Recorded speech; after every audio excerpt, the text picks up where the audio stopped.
तर आज काय विशेषमध्ये काय मोठं महत्त्वाचं आणि विशेष घडतंय राज्यभरात बघणार आहोत. त्यात पहिली बातमी वादळी पावसाच्या अलर्टची. हवामान विभागानं 10 जिल्ह्यांना पावसाचा येलो अलर्ट आता दिलेला आहे आणि या जिल्ह्यांमध्ये आपण जर बघितलं तर 40 किलोमीटर ताशी वेगानं वादळी वारे वाहत असल्याचं बघायला मिळतंय. दुसरी बातमी ईदची आहे. देशभरात आज ईदचा उत्साह बघायला मिळतोय. मोठ्या उत्साहात ईद साजरी केली जाते. राज्यात अनेक शहरांमध्ये मुस्लिम बांधवांतर्फे आपण जर बघितलं तर सामूहिक नमाज पठण सुद्धा होणार आहे. एकंदरीत कॉमस्कोर नुसार आता isakal.com आहे देशातील नंबर 1 ची मराठी न्यूज वेबसाईट. प्रत्येक अपडेटसाठी isakal.com ला नक्की भेट द्या. तिसरी बातमी आता स्वामींच्या प्रकट दिनाची आहे. श्री स्वामी समर्थ महाराजांचा 169वा प्रकट दिन जो आहे तो आज साजरा होतोय आणि त्यासाठी अक्कलकोटमध्ये भाविकांनी मोठ्या प्रमाणात गर्दी केलेली आहे.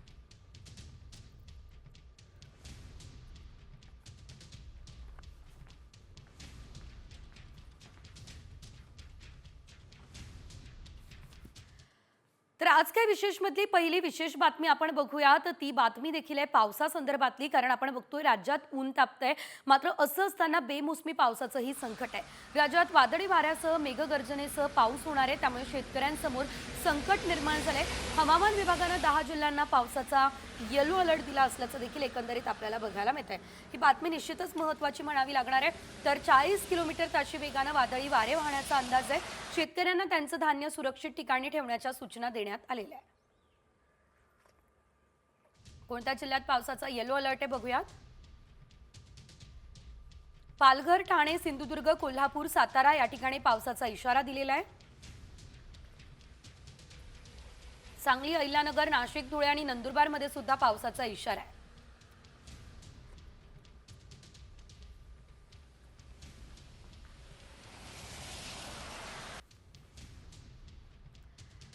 जगभरातल्या मुस्लिमांचा आज सर्वात मोठा सण म्हणजे रमजान ईद, ज्याला ईद उल फित्र असं देखील म्हटलं जातं. आणि या दिवशी आपण जर बघितलं तर लोक एकमेकांना ईदच्या शुभेच्छा देतात, दर्ग्यावर नमाज अदा करतात. गोड पदार्थांसह विविध प्रकारचे पदार्थ सुद्धा तयार केले जातात. ईद निमित्त देशभरातील बाजारपेठा सजलेल्या आहे. मुंबईमधील कुर्ला परिसरात ईद निमित्त बाजारात मोठी गर्दी झाली आहे.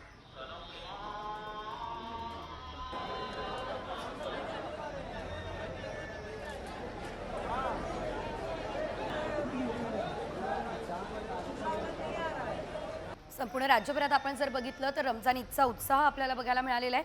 मुस्लिमांचा पवित्र सण हा रमजान ईद आज संपूर्ण राज्यभरात साजरी केली जाते. तर श्री स्वामी समर्थ यांचा आज प्रकट दिन आहे आणि त्यामुळे अक्कलकोटमध्ये सुद्धा श्री स्वामी समर्थांच्या दर्शनाला एक वेगळं महत्त्व आहे. अक्कलकोट निवासी श्री स्वामी समर्थांना दत्तात्रयांचा 4था अवतार मानला जातो. तर लाखो भक्तांची स्वामींवर श्रद्धा आहे, त्यामुळे अक्कलकोटमध्ये याशिवाय राज्यभरातल्या स्वामींच्या विविध मंदिरांमध्ये भाविकांनी मोठ्या प्रमाणात गर्दी केली. स्वामींचा प्रकट दिन जो आहे तो संपूर्ण राज्यभरात आता साजरा केला जात असल्याचं एकंदरीत आपल्याला बघायला मिळतंय. आणि त्या पार्श्वभूमीवरती आज संपूर्ण राज्यभरातल्या श्री स्वामी समर्थांच्या मंदिरांमध्ये मोठी गर्दी आहे.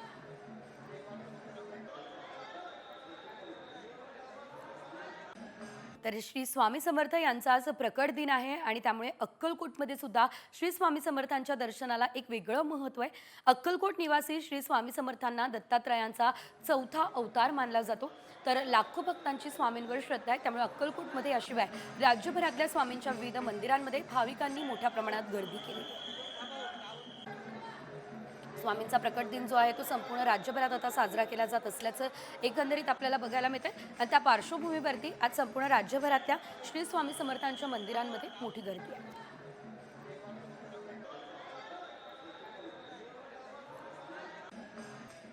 यानंतर आणखी काही महत्त्वाचे अपडेट्स आपल्याला बघायचे आहेत, तेही वेगवान स्वरूपात. सुरुवातीला मात्र काही राजकीय बातम्या.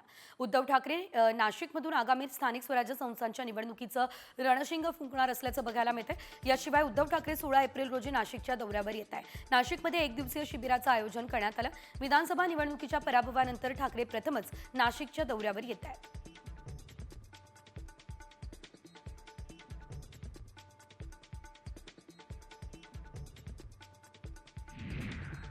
राष्ट्रीय स्वयंसेवक संघ भारताच्या राष्ट्रीय सुसंस्कृतीचा कधीही न मिटणारा अक्षय वट आहे असं कौतुक पंतप्रधान मोदींनी केलं. RSS अविरत चालणारा यज्ञ आहे असंही ते म्हणाले. मोदींच्या हस्ते नागपूरमधील माधव नेत्रालयाचं भूमिपूजन झालं. या कार्यक्रमात बोलताना त्यांनी संघ आणि स्वयंसेवकांच्या सेवा कार्याची स्तुती केली.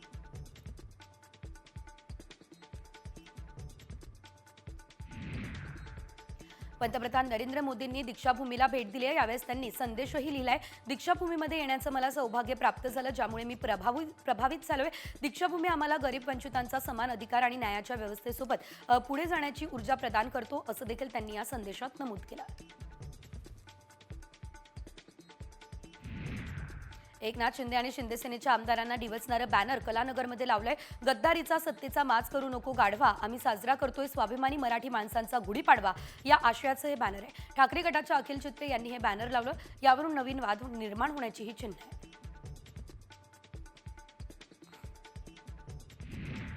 विधानसभा निवडणुकीनंतर प्रथमच उद्धव ठाकरे नाशिक दौऱ्यावर जाणार आहे. ठाकरे गटाकडून विधानसभा प्रमुखांच्या शिबिराचं आयोजन झालंय. त्यानिमित्त येत्या 16 एप्रिल रोजी उद्धव ठाकरे नाशिक दौऱ्यावरती असणार आहे.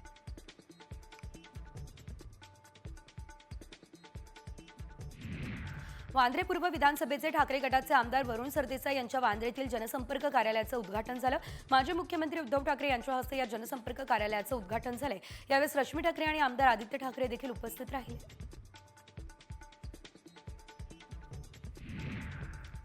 राज ठाकरे यांच्या भाषणावरती अंजली दमानिया यांनी प्रतिक्रिया दिली. चांगल्या राजकारत्यांमध्ये जे गुण हवे ते या व्यक्तींमध्ये, ते फक्त कृतीत येत नाहीये, आले तर त्याचं स्वागत असं ट्विट त्यांनी यावेळेस केलंय.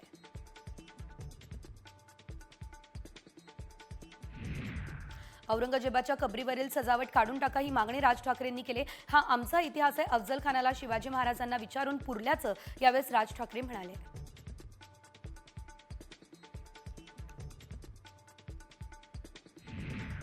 औरंगजेबाच्या कबरीवरून राज ठाकरेंनी जोरदार हल्लाबोल केला. औरंगजेबाची कबर आत्ताच का आठवली? चित्रपटावरून जागे होणारे हिंदू कामाचे नाही असा टोला राज ठाकरेंनी लगावला.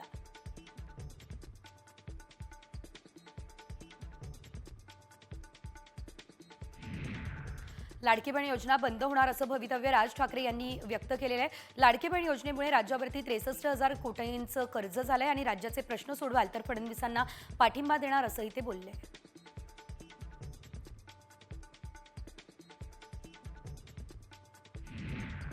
नद्यांच्या प्रदूषणावरून राज ठाकरे आक्रमक झाले. गंगेनंतर महाराष्ट्रातील प्रदूषित नद्यांची त्यांनी यादीच वाचलेली आहे. महाराष्ट्रातील 55 नदीपट्टे प्रदूषित आहे तर मुंबईमधील 4 नद्या वारल्या. 5वी मरणासन्न असल्याचंही ते म्हणाले. संतोष देशमुख प्रकरणावर राज ठाकरेंनी पहिल्यांदा भाष्य केलं. बीडमध्ये राखेतून गुंड तयार होतात असं म्हणत खंडणीसाठी संतोष देशमुखांची हत्या झाली असंही ते बोलले आहेत.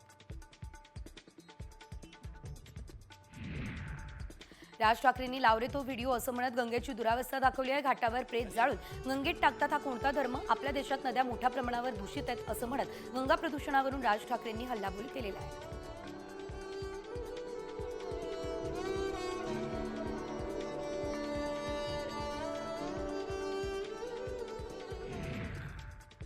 पुढे एक मोठी बातमी. मराठी येत नसेल तर थेट कानफडात लावा हे आदेश राज ठाकरे यांनी मनसैनिकांना दिले. हिंदी भाषिकांच्या मराठी द्वेषावरून राज ठाकरे चांगलेच संतापले. राज्यातील प्रत्येक बँकेत मराठी भाषा वापरली जाते की नाही हे तपासा असं देखील यावेळेस राज ठाकरेंनी सर्व मनसैनिकांना आवाहन केलं. एकंदरीत आपण जर बघितलं तर राज ठाकरे यांची ही भूमिका आपल्याला बघायला मिळालेली आहे. कालच्या गुढीपाडव्या मेळाव्यामध्ये राज ठाकरे संतापल्याचं दिसलंय. मराठी भाषेला विळखा पडतोय. आमच्या महाराष्ट्रामध्ये मुंबईमध्ये आम्हाला सांगता इकडच्या आस्थापनांमध्ये हमें मराठी बोलना नहीं आता तो क्या हुआ? कानफट इथंच बसणार.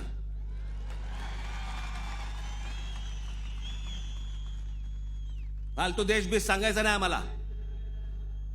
प्रत्येक राज्याची एक राजभाषा आहे. त्या राजभाषेचा सन्मान हा प्रत्येक राज्यामध्ये राखला गेला पाहिजे. महाराष्ट्रामध्ये मुंबईमध्ये मराठीचा मान हा राखला गेलाच पाहिजे प्रत्येक आस्थापनेत. या महाराष्ट्रामधल्या उद्यापासून तयारीला लागा. महाराष्ट्रातल्या प्रत्येक बँकेत मराठी वापरली जाते की नाही पहिले चेक करा. प्रत्येक बँकेत, प्रत्येक आस्थापनेत तुम्ही मराठी म्हणून सगळेजण कडवटपणे उभे राहायला पाहिजेत. प्रशांत कोरटकरची कळंबा कारागृहामध्ये रवानगी झालेली आहे आणि त्याच्या जामीन अर्जावर 1 एप्रिलला सुनावणी होणार आहे. दरम्यान प्रशांत कोरटकरला मदत केल्याप्रकरणी धीरज चौधरी कोल्हापूर पोलिसांनी कसून चौकशी केलेली आहे. 3 तासांहून अधिक वेळ त्याच्यावरती प्रश्नांची सरबत्ती झाली आहे. कोरटकरने वापरलेल्या 2 गाड्या पोलिसांनी जप्त सुद्धा केलेल्या आहेत.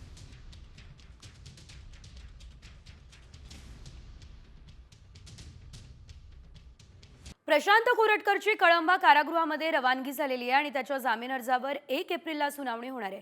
दरम्यान प्रशांत कोरटकरला मदत केल्याप्रकरणी धीरज चौधरी कोल्हापूर पोलिसांनी कसून चौकशी केलेली आहे. 3 तासांहून अधिक वेळ त्याच्यावरती प्रश्नांची सरबत्ती झाली आहे. कोरटकरने वापरलेल्या 2 गाड्या पोलिसांनी जप्त सुद्धा केलेल्या आहेत.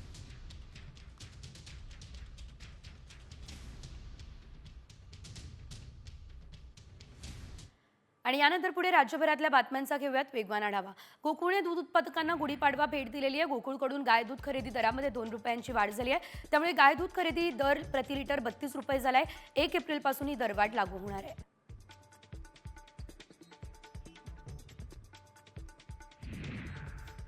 शिर्डीमध्ये साईबाबांच्या दर्शनाला येणाऱ्या भाविकांना विमा संरक्षण देण्याचा निर्णय साई संस्थाननं घेतला.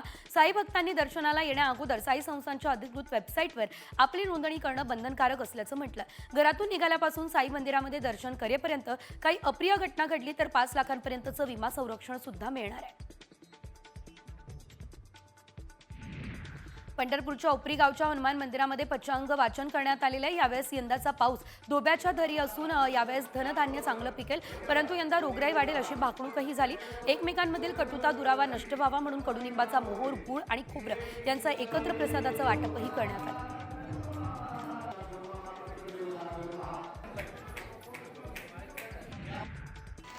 धाराशिवच्या तेरमध्ये संत गोरोबा काकांच्या समाधी मंदिराच्या गाभाऱ्याला गुढीपाडव्यानिमित्त फुलांची आकर्षक सजावट झाली आहे. विविध प्रकारच्या फुलांचा वापर करत ही सजावट करण्यात आली. त्यामुळे मंदिर आकर्षक दिसत होतं.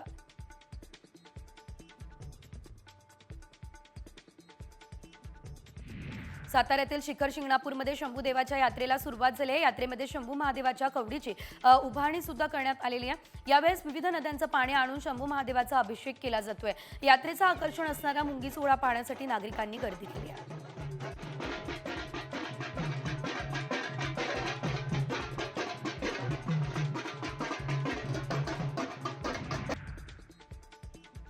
बीडच्या मच्छिंद्रनाथ गडावर बडेबाबा मच्छिंद्रनाथ महाराज संजीवनी समाधी यात्रा सुरू आहे. राज्यभरातून लाखो भक्त यात्रेमध्ये सहभागी झाले. गडावरील गर्भगिरी पर्वतावर फाल्गुन अमावस्येच्या शुभ मुहूर्तावर वर्षातून 1 दिवस संजीवन समाधी दर्शनासाठी खुली केली जाते.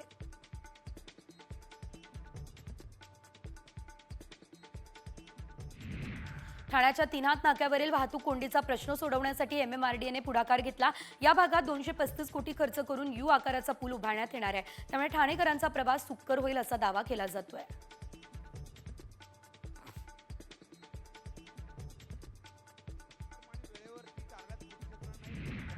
गुढीपाडव्याच्या मुहूर्तावर मुंबई APMC मध्ये गेल्या वर्षीच्या तुलनेत हापूस आंब्याची आवक कमी झाली. त्यामुळे बाजारभाव तेजीत आहे. यंदा हापूसचे दर 1200 रुपयांपर्यंत गेलेत.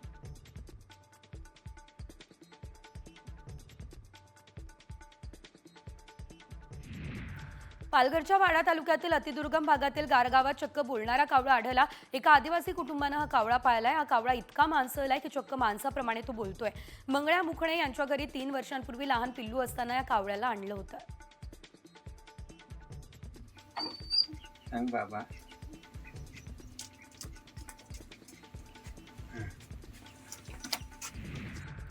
पुण्याचे माजी महापौर आणि राष्ट्रवादी अजित पवार गटाचे नेते दत्ता धनकवडे यांच्या बंगल्यासमोर भानामतीचा प्रकार घडला. धनकवडे यांच्या धनकवडी परिसरातील बंगल्यासमोर धानका काकासाहेब चव्हाण नामक महिलेने काळ्या जादूचं साहित्य ठेवल्याचा आरोप आहे. त्यामुळे परिसरात एकच खळबळ उडाली आहे.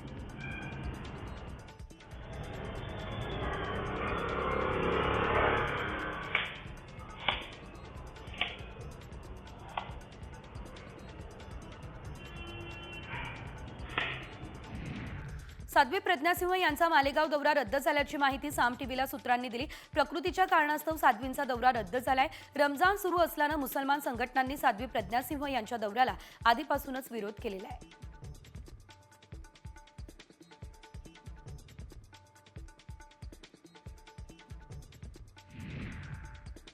आणि आता बातमी सर्वांच्या आरोग्यासंदर्भातली आहे. छोट्या मोठ्या आजारासाठी सहज बाजारात मिळणाऱ्या 5 पेनकिलर औषधांचे प्रतिकूल परिणाम आढळलेले आहेत. याबाबत आता भारतीय औषध प्रणाली आयोगानं देशभरातील डॉक्टरांना प्रतिकूल परिणामांची संकेतस्थळावर नोंद करण्याचे आवाहन सुद्धा केले. प्रतिकूल परिणाम आढळून आलेले असल्याचं आपण बघतोय. www.ipc.gov.in या संकेतस्थळावरती त्याची नोंदणी करण्यास सुद्धा आता सांगण्यात आलं असल्याचं आपण पाहू शकतोय. याशिवाय आपण जर बघितलं तर हे आवाहन थेट आयोगानं केलं असल्यानं ही 5 औषधं धोकादायक असल्याचं देखील या ठिकाणी स्पष्ट झालेलं आहे. आता या संकेतस्थळावरती या संदर्भात संपूर्ण माहिती कधीपर्यंत उपलब्ध केली जाते हे बघणं देखील महत्त्वाचं असणार आहे. आणि आता बातमी मुंबई हायकोर्टाच्या महत्त्वाच्या निकालाची.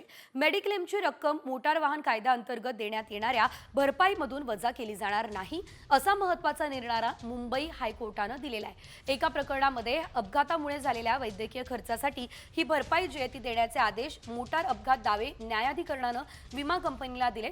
या विरोधातील याचिकेवरती कोर्टानं हे निर्देश दिले असल्याचं देखील आपल्याला बघायला मिळतंय.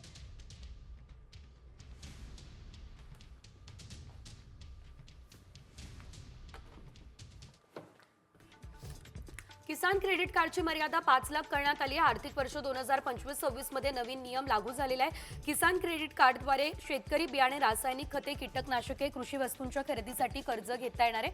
पीक काढणीच्या वेळी देखील त्याचा वापर करता येणार आहे.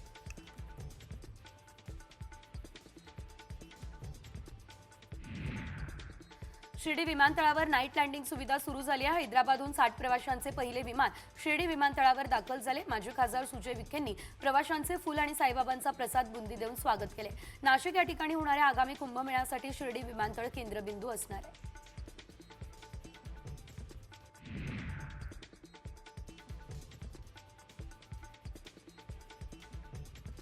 कॅन्सर या रोगाला प्रतिबंध घालण्यासाठी आरोग्य यंत्रणेकडून विविध उपाययोजना केल्या जात आहेत. याशिवाय आपण जर बघितलं तर सार्वजनिक आरोग्य विभागाकडून 8 जिल्ह्यांमध्ये कॅन्सर तपासणीसाठी डायग्नोस्टिक सेंटर जे आहेत ते तयार करण्यात येत आहे आणि त्यासाठी 79 लाखांच्या खर्चासही मान्यता देण्यात आलेली आहे.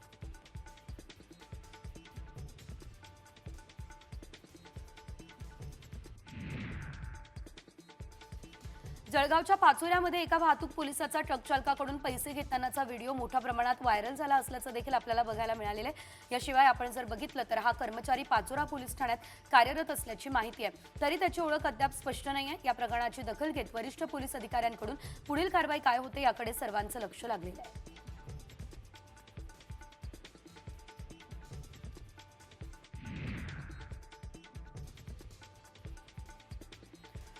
ग्रामीण पुणे स्थानिक गुन्हे शाखा पथकानं रांजणगाव MIDC पोलीस स्टेशन हद्दीत अवैध धंद्यांवर कारवाई केली. या ठिकाणाहून 4 गावठी पिस्तूल, 12 काडतुस, 2 मॅगझिन असा एकूण 1,82,000 किमतीचा मुद्देमाल हस्तगत केला. आरोपी सूरज राजेश पाडळे यांच्यासह इतर 3 गुन्हा दाखल झालाय.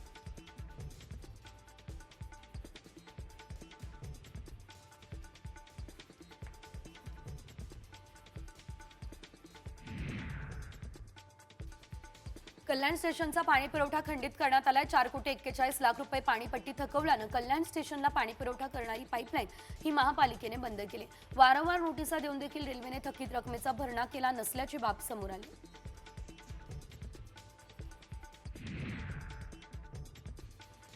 कल्याण डोंबिवली महापालिकेच्या शाळांचा चेहरा मोहरा बदलण्याचा प्रयत्न प्रशासनाकडून सुरू असल्याचं बघायला मिळतंय. या पार्श्वभूमीवर या शाळांमध्ये सौर ऊर्जा प्रकल्प बसवण्यात येत आहे. डोंबिवलीच्या पाथर्लीमधील आचार्य भिसे गुरुजी या 62 क्रमांकाची शाळा आता पहिली सोलर शाळा म्हणून ओळखली जाणार आहे.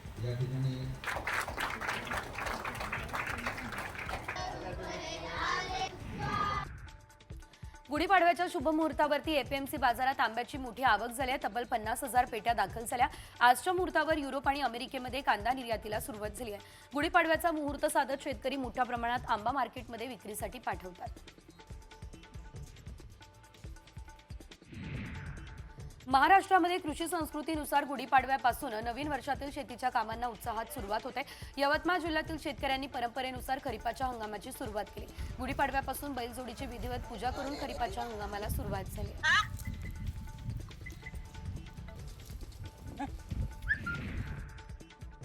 बदलापूरमध्ये भंगाराच्या गोदामाला आग लागलेली आहे. पनवेल हायवे स्काय सिटी भागामध्ये ही घटना घडली असल्याचं एकंदरीत आपल्याला बघायला मिळतंय. तर 2 तासांच्या प्रयत्नांनंतर आग आटोक्यात आणण्यात यश आलेलं आहे. वणव्यामुळे आग लागल्याची प्राथमिक माहिती सध्या तरी वर्तवली जाते.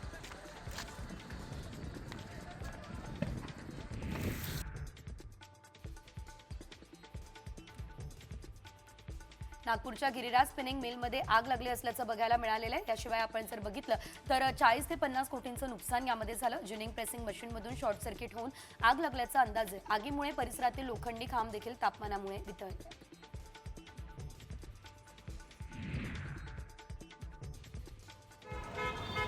पुण्यात सहकारनगरमध्ये सिलेंडरचा स्फोट झालाय. चहाच्या दुकानाला भीषण आग लागलेली आहे. ही आग लागल्यानंतर बाहेर पडता न आल्यानं संतोष हेगडे नामक कामगाराचा मृत्यू झाला. मृत संतोषचा आज कामावर पहिलाच दिवस होता. आग विझवण्यात यश आलं.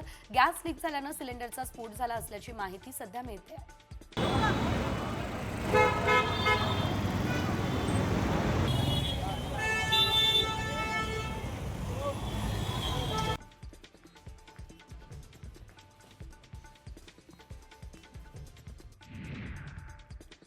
यानंतर एक मोठी बातमी बीडमधून. बीडच्या मस्साजोगचे सरपंच संतोष देशमुख हत्या प्रकरण चर्चेत आहे आणि असं असताना जिल्ह्यात आणखी एका देशमुखाची निर्दयीपणे हत्या झालेली आहे. स्वप्नील उर्फ बबलू देशमुख असं हत्या झालेल्या तरुणाचं नाव आहे. शिरसाळा जवळच्या कान्हापूर गावात जुन्या वादातून नवरा बायकोनं या तरुणाची दगडानं ठेचून हत्या केली आहे. या घटनेने संपूर्ण बीड पुन्हा एकदा हादरले. भावाच्या मृत्यूचा बदला घेण्यासाठी आत्महत्या केलेल्या झाडाखाली आणूनच स्वप्नील देशमुखची हत्या करण्यात आली आहे. पोलिसांनी या प्रकरणी 3 आरोपींना अटक सुद्धा केलेली आहे. एकंदरीत आपण जर बघितलं तर बीड पुन्हा एकदा हादरलं असल्याचं बघायला मिळत आहे.